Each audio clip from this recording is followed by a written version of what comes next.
Everyone is so different. We have people that can just jump right into ketosis, with a little bit higher carbohydrates, and then other people just can't get there. So it really, there's a lot of fine tuning with it. It's not just a one size fits all. So we have to really adapt our recommendations kind of depending on the individual. And what would you attribute those changes to? Is it like hormonal, gender issues, stress level? Like, have you been able to pinpoint, if we change this, get someone meditating, they can... Yeah. Or is there anything that comes to mind? Yeah, there's several different variables. Sleep is a big one. So if people aren't getting enough sleep, they're having a harder time with the glucose regulation. Stress is huge. Exercise is big. And then also depending on how people are utilizing protein. So a lot of times people end up eating too much protein.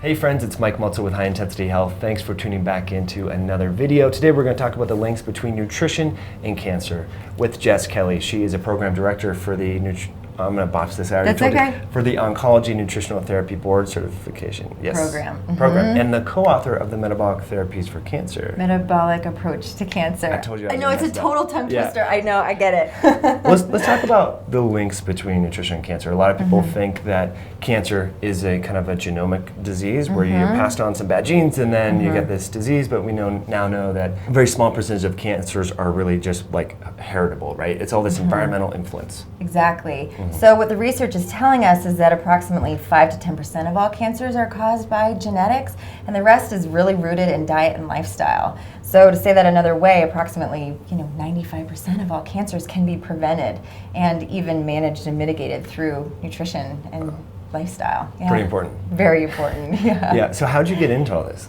What's the personal backstory?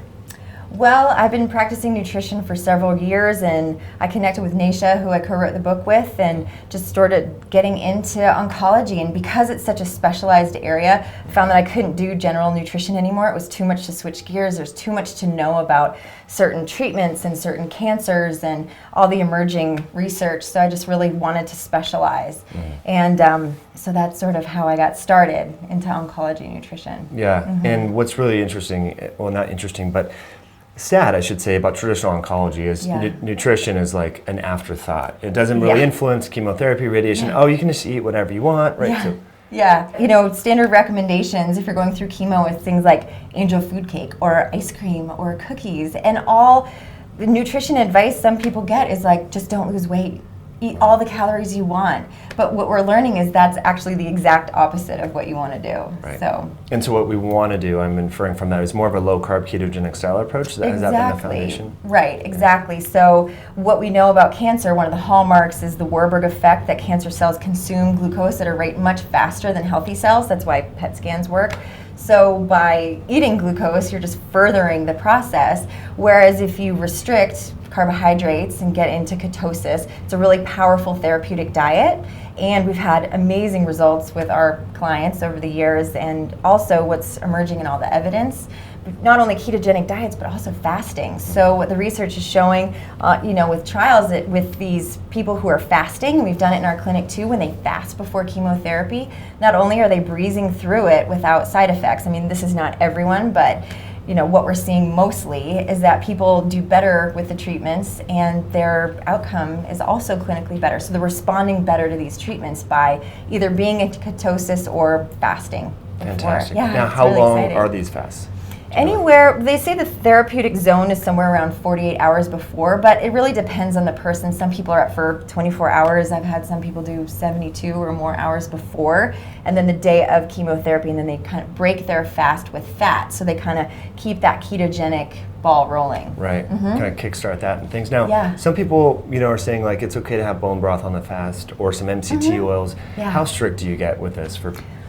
It's up to however the individual is doing. If they're feeling like they're really bonking and they're not feeling well, absolutely. That's exactly what I would recommend is bone broth, green tea, bulletproof green tea or something like that, a couple spoonfuls of oil. That's great. Whatever it is to help, the more steps that they can take, the better. So I'm not going to be a Nazi and say, don't do that. Yeah. Curiously, though, as a nutritional therapist, I'm kind of deviating a little bit because I know I'll lose thought of this, but the antioxidant aspect of taking antioxidants during chemo, and what about curcumin and sulforaphane and all these like quote unquote kind of anti-cancer type and polyphenols. Do you advise people stay away from those during? No, in fact, there's really no evidence that shows that you should avoid antioxidants during treatment. And new research is actually showing that it can help because it helps to build the body back up. You want to have a balance, especially during these cytotoxic treatments that really break the body down. What we want to do is in between is build them back up. And there's many papers that show that antioxidant therapy during these treatments can actually be beneficial. So I highly encourage all my clients to go big on especially food sources, not necessarily supplement, but I'm a whole food believer, so I'd rather go with foods. But yeah, adding curcumin, golden milk, and phytonutrients and parsley and herbs and all these other things, yeah, absolutely. That's a huge focus of my practice is phytonutrient dense foods, because that's what often gets missed with a ketogenic diet is a focus on the nutrition aspect, and I think that's where the rubber meets the road. Absolutely. And when we first met a couple weeks ago at the Metabolic Therapeutics Conference, we talked about that, and I want to explore that a lot. But one more thing about cancer and so forth. Yeah. When it comes to the ketogenic diet, some people have gotten some negative comments on YouTube, like there's only research on neurological type cancers linked with. What would you say to that? Like, are there different cancer subtypes where you've seen a lot of beneficial results with fasting and or ketosis, and others not so much, or is it all individual? I've seen results across the board in all types of cancers with ketogenic, but certainly brain cancers seem to respond the best, and we heard so much about that at the conference. My dad, for example, had glioblastoma, and they only get 3 weeks to 3 months, and he made it 22 and was so avid about the ketogenic diet. Looking at his scans, as soon as he went off the ketogenic diet, his tumor quadrupled in 6 weeks. Whoa. So when I saw that firsthand, I'm like, oh yeah, this is why I'm doing this. This really does help. So we definitely see the effects more with brain cancer, but certainly ovarian cancer, breast cancer, we're seeing it really work well, and people are feeling so much better. So it not only does it help, slow the cancer process, I'd never say it's a cure, but it also improves quality of life because they feel better. They're thinking more clearly. They're not getting that brain fog, that comes with chemotherapy and radiation as much. So there's side benefits as well. Absolutely. Yeah. And are you having people measure like ketone bodies with the Ketonics breath meter or blood levels, or how do you ascertain what's a good level of ketogen, like BHBs and things?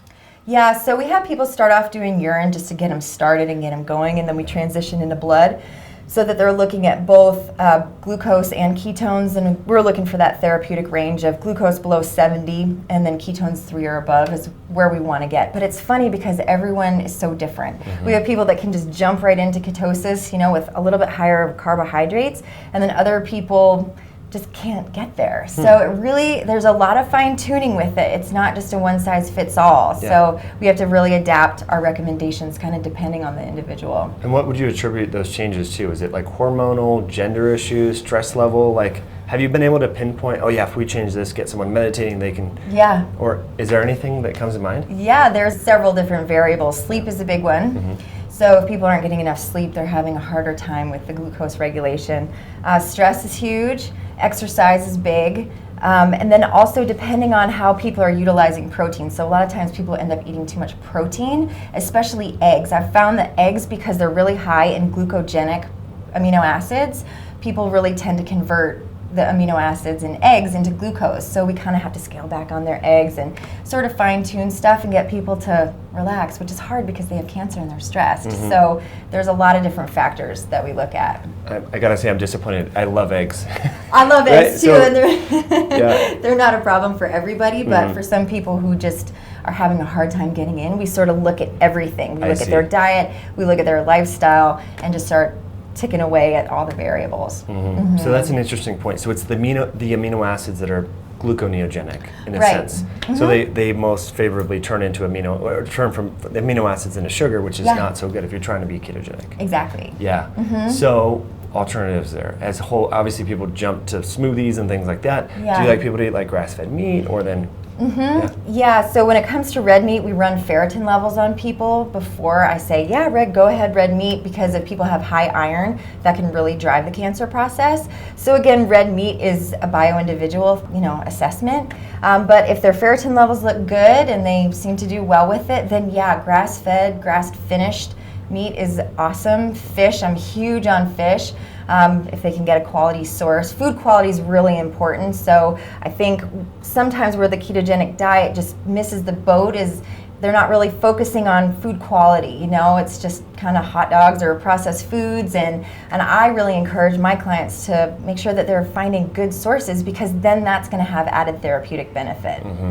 That's what we were talking about. You know, if it's low carb, then it must be okay. So it's like Splenda and synthetic sweeteners, and there's all this like fake food that's quote unquote low carb and high fat that the perception is that it's clean, it's okay, but it's really Right, just like people think, oh, it's organic, it must be healthy, but it's not true. Or it's gluten-free, it must be healthy, but that's not always the case. I mean, you have to dig deeper into the layers of where the food came from or what animals ate to actually make it good or bad, you know? You can't just put meat into one compartment. I mean, there's a lot of different types of quality of meat, so. Very important point. Yeah, it's funny, Sam and I, this morning, so it said non-GMO, organic, it was some sort of high protein, 32 grams of protein. It was a juice of sorts. And so he's like, oh, this looks really good. He didn't read the label because we were like kind of moving fast. And he turned it around. He's like, guess how much sugar's in here? I'm like, 17 grams. And he's like, more, 47 grams of sugar. And it was milk protein. So it's unfortunate that these companies realize like the hot points, non-GMO, organic, gluten-free, that people are just going to grab it off them. You know, I've found over time that people, when they look at labels, they look at calories and they look at fat because they're still stuck in this low-fat thing. And I'm saying, no, look at the sugar, look at the carbs, and look at the ingredients. So it's just a different mindset when you're looking at labels.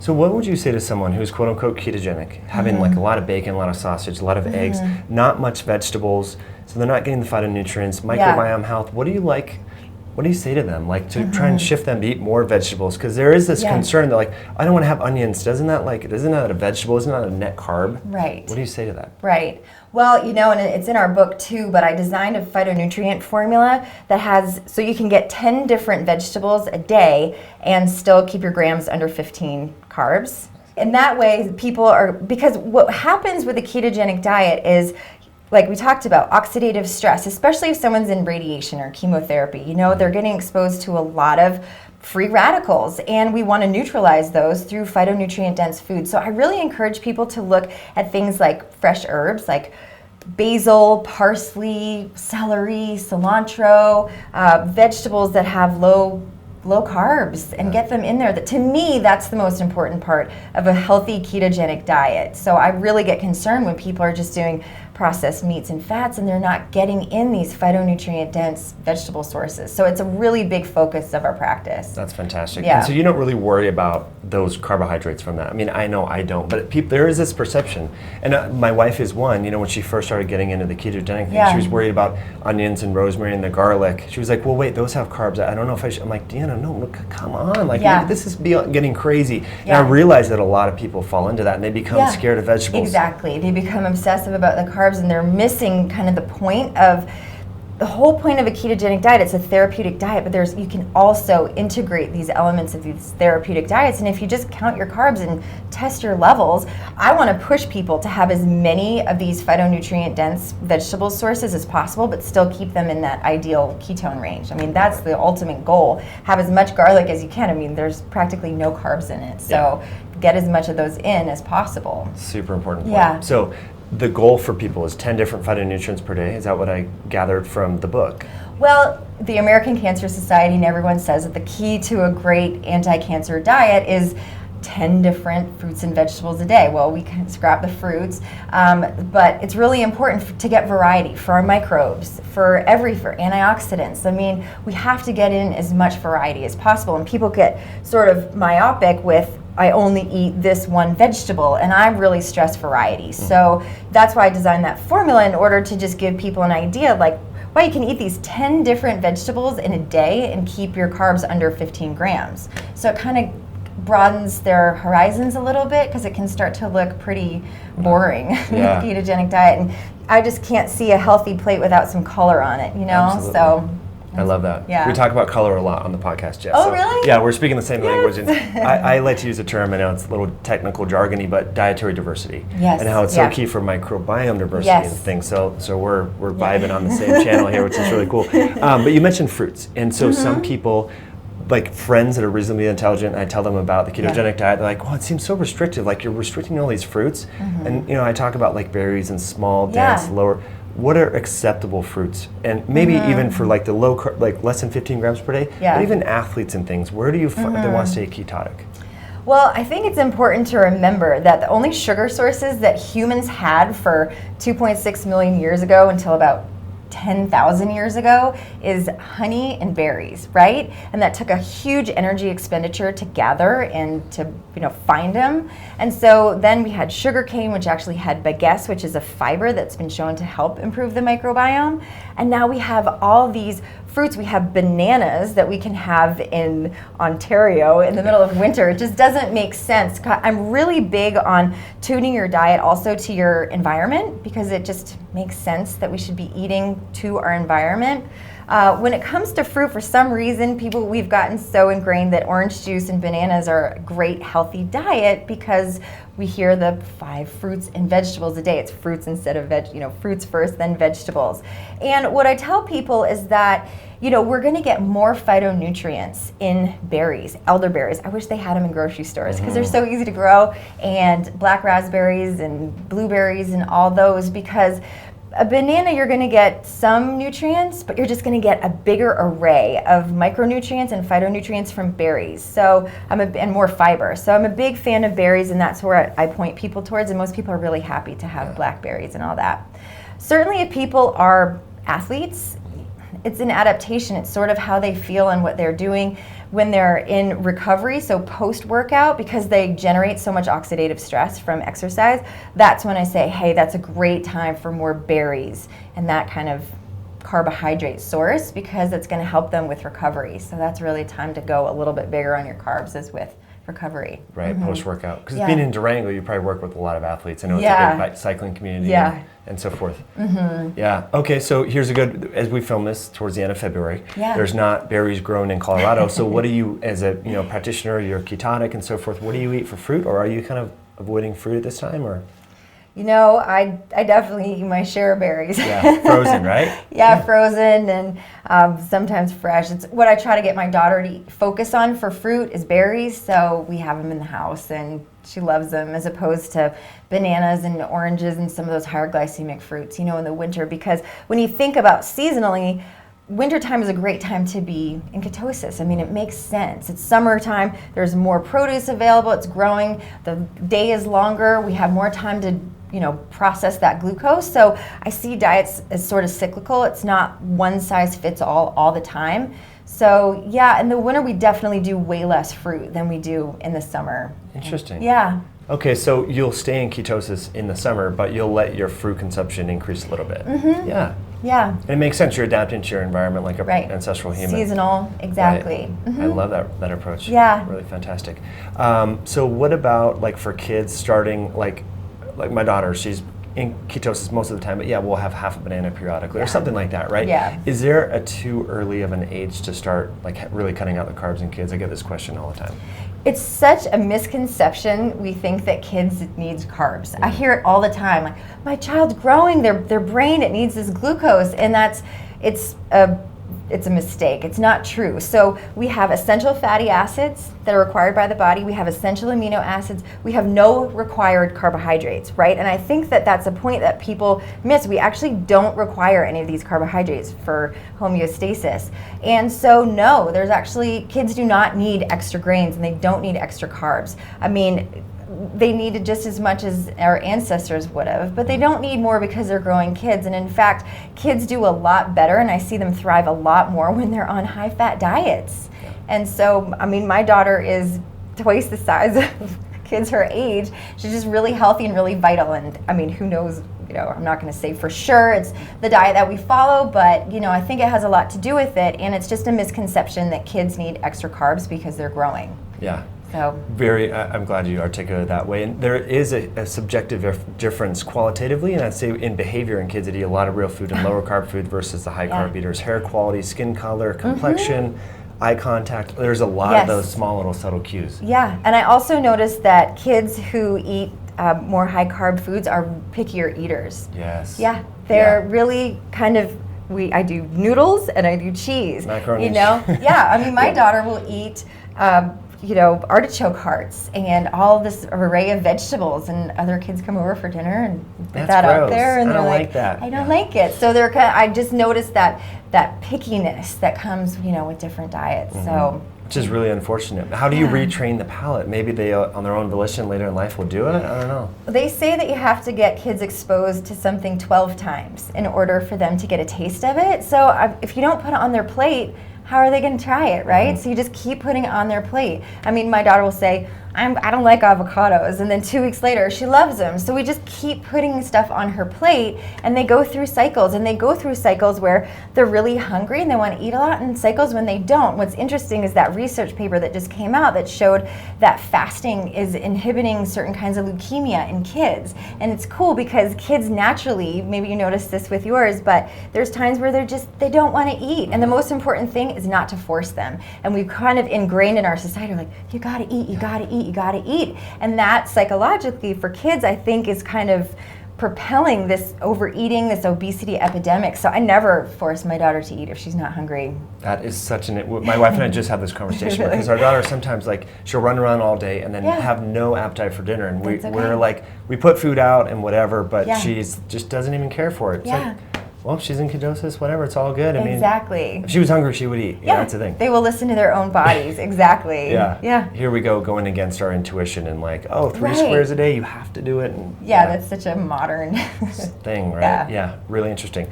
So anything else? We have a few final questions that we ask every guest on the show, Jess, so we want to get there. But anything else that you wanted to talk about, whether it's related to nutrition and cancer or ketosis in general, that we didn't really get to address? Not that I can think of. Yeah, right, but I know you've been filming quite extensively, which is all good. Okay, so first question here. We want to get to know you as a practitioner a little bit better. What's your morning routine? We know successful people have like a set of rituals, routines they do in the morning. What do you do? Yeah, that's a great question. So I start my morning with bulletproof coffee. I'm a huge fan, and depending, I do coffee or tea sometimes. It just depends on how I'm feeling. And then that helps me get my daughter ready for school, out the door, and then I exercise every day, yoga, trail running, whatever, something in the morning for at least an hour to just get my brain going. And then I'll have eggs or sausage with tons of vegetables, just a huge plate of veggies and protein and olive oil and sea salt and nuts and seeds. Like, it's a colorful looking plate. And that really helps to keep me going pretty much through most of my work day. It's like I'll be working and then all of a sudden I'll look up and go, oh my gosh, it's 4 o'clock. Where did the day go? Yeah. And then you'll have one more meal at most night. Times? Okay. Yeah, so I do intermittent fasting twice a week on Tuesdays and Wednesdays, and that is really helpful. I stop eating around 1 o'clock, 2 o'clock in the afternoon, and then, same the next day. I'll just kind of eat within a smaller window, and that's something that I do want to talk about, actually. There's really exciting research coming out that's showing the cellular clocks in every single cell, and we're really programmed to eat within a smaller window. So a 6 to 8 hour window is really where we're more genetically tuned to eat, whereas most Americans start eating at 7 a.m. and they don't finish until 10 p.m. Really starting to focus on myself and also with my clients to get people to start thinking about eating within a smaller window during daylight hours, because that's sort of, we weren't out, at night. I mean, not that we can go back to living in caves, right? But we can sort of simulate that type of lifestyle a little bit, and so that's really important to me, is sort of eating earlier and fasting 2 days a week. I love that approach. But what's unique about your approach, so I talk to a lot of people that are into the bulletproof coffee, which I want to explore more, but you do the coffee, do your morning routines with your family and things, exercise, then have like a brunch of sorts, kind of. It's kind of like late morning. A lot of people like to skip breakfast. I personally like what you do. That's where I feel better. Yeah, me too. But so then with the kind of crunching down, doing the time restricted feeding in a sense, you're having an earlier dinner, I would assume. Exactly. Exactly. And what I found in practice is that people who skip breakfast tend to have more adrenal fatigue issues. So coffee is a stimulant, right? It's going to stimulate your adrenals. So you're getting a little cortisol blast in the morning, and then you skip that lunch. I'm not a fan of that approach. I'm more of a fan of, get your bulletproof coffee, get a great nutrient-dense breakfast in, and then you can kind of go for a longer weather window. I'd rather have people skip dinner than skip breakfast, just because I don't see the long-term fatigue and the adrenal issues from skipping breakfast. Yeah, I would agree. I think people that skip breakfast don't usually exercise. That's what I've personally found. This is anecdotal. Yeah, sure. I know there's people do every a lot of, but people that exercise generally, I found they feel better when they eat breakfast, and I would be one of them. Yeah, same here. I feel like if I skip breakfast and maybe skip lunch and do one meal a day, I feel weak. I feel bonky. Yeah, so exactly. So the bulletproof coffee, going back, are you doing the traditional, like some MCTs and some butter or coconut oil, the combination? Yep, combo. Okay. And I also add orange extract into it, and vanilla extract, and a little cinnamon too, and some lemon zest or orange zest to get more phytonutrients. Awesome. And there's a lot of evidence that components in citrus peels are really anti-cancer, so I definitely spend some time beefing up my coffee in the morning. Yeah, there's really good for the vascular system, I've read. Yeah. That's fantastic. Now, as a nutritional therapist, do you recommend ghee or just grass-fed butter? It depends. Depends on the person. We really do look at labs to assess, blood sugar levels, and estimates are, from the genetic research that only 35% of the population can really do well with dairy protein. So it depends on the person. We kind of see how they're doing with dairy products and fine tune and let their digestion and their skin health and their well-being tell us if that's a good fit for them. Right. Perfect. Okay, so the next question is exercise. You can only do one exercise for the rest of your life. What would that be? Gosh, I can't. I'd be a runner. You'd run, hey? I read. Or yoga. Both. Yeah, a lot of people have said the same thing about yoga. So just curious, Sarah, now kind of a follow-up question, if you will, is your favorite herb, nutrient, or botanical? Sure, you're stranded on a desert island. Vitamin D and omega-3 is covered. What supplement or whole food derived phytonutrient are you bringing with you? Gosh, that's a toughie. So I can't say fish? Omega-3s are covered, but sure, a fish, maybe why fish? Why fish? Because they just have everything you need. Essential amino acids, essential fatty acids. I could live on fish and lemon for the rest of my life and not eat anything else. So, and I'm from Maine, so I'm a lobster girl, so I might actually just say lobster. I could just live on lobster forever. Selenium. Right. Yeah. Are you worried about the toxicity associated with fish?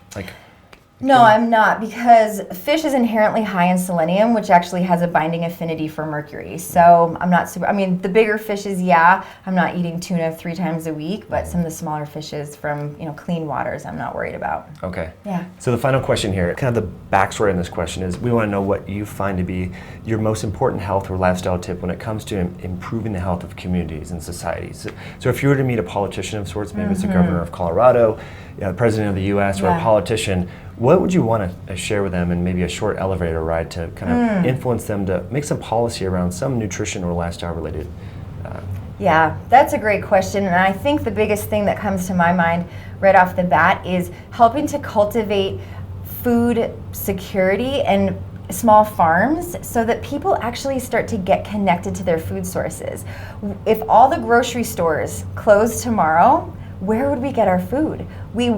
So many people would simply go hungry, and that's scary to me. So I really want people to feel like they can have their own chickens or they can have a small garden, and we can encourage individual food production and small scale food production within small communities, towns, and teach people how to grow their own food. Because like I said, if you don't know your farmer and all the grocery stores close tomorrow, people would be up creek. So I think it's really important that we have more funding towards small-scale farming and also more education around food, because we don't really get it in school. No one learns about nutrition. They get maybe a little bit in health class, but we don't know the connection. And what I've found working with kids is when they grow their own food and they grow their own vegetables, they're so much more likely to eat it, right? So I have my daughter too help me cook food, and she's so much more likely to snack and nibble on all this stuff and get a sense of what it takes to get, from farm to table or what have you. So I think that's the most important part to me, is cultivating, empowering people to grow their own food and produce their own food so that they can take care of themselves. I agree 100%. That would be what I would say too. Really? So I grow a lot of our own food. Yeah.